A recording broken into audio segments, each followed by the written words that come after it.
আসসালামু আলাইকুম প্রিয় শিক্ষার্থী বন্ধুরা, কেমন আছো সবাই? আজকে আমি আলোচনা করব হচ্ছে রাসায়নিক বিক্রিয়া নিয়ে। রাসায়নিক বিক্রিয়া হচ্ছে যে প্রক্রিয়ায় কোনো পদার্থ তার নিজস্ব ধর্ম এবং বৈশিষ্ট্য হারিয়ে যদি সম্পূর্ণ নতুন পদার্থ উৎপন্ন করে তাকে বলা হয় রাসায়নিক বিক্রিয়া। আমরা একটা বিক্রিয়া দেখি।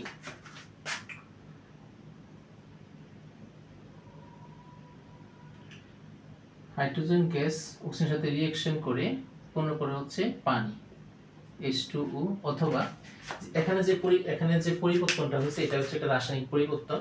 তাহলে যে প্রক্রিয়ার মাধ্যমে পদার্থগুলো তার নিজস্ব ধর্ম এবং বৈশিষ্ট্য হারিয়ে সম্পূর্ণ নতুন ধর্ম বিশিষ্ট পদার্থ উৎপন্ন করে তাকে বলা হয় রাসায়নিক বিক্রিয়া।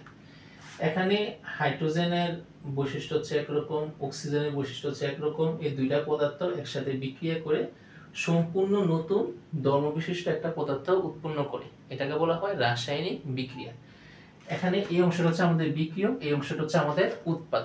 তাহলে বিক্রিয়ক পদার্থের যে ধর্মবৈশিষ্ট্য রয়েছে তার সাথে উৎপাদ পদার্থের ধর্মবৈশিষ্ট্যের কোনো মিল নাই। তার মানে যে প্রক্রিয়ায় বিক্রিয়ক পদার্থগুলো তাদের নিজস্ব ধর্ম এবং বৈশিষ্ট্য হারিয়ে সম্পূর্ণ নতুন ধর্মবিশিষ্ট পদার্থে পরিণত হয় তাকে বলা হয় রাসায়নিক বিক্রিয়া। আমরা আরেকটা বিক্রিয়া দেখি।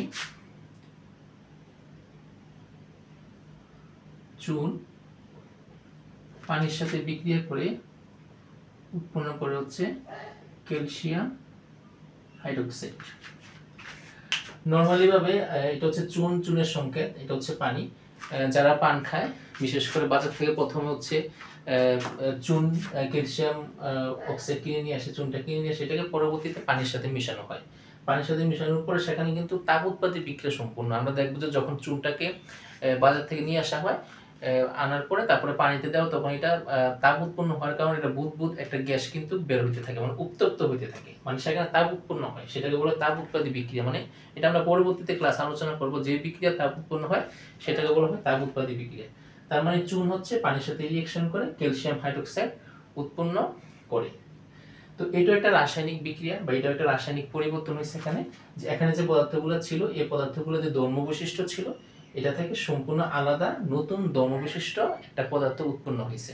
তার মানে এই প্রক্রিয়াটাকে আমরা বলতে পারি রাসায়নিক বিক্রিয়া। তার মানে রাসায়নিক বিক্রিয়া হচ্ছে বিক্রিয়কের পদার্থের গুলোর যে ধর্ম বৈশিষ্ট্য রয়েছে তা পরিবর্তিত হয়ে সম্পূর্ণ নতুন ধর্ম বিশিষ্ট পদার্থে পরিণত হয়, তাকে বলা হয় রাসায়নিক বিক্রিয়া।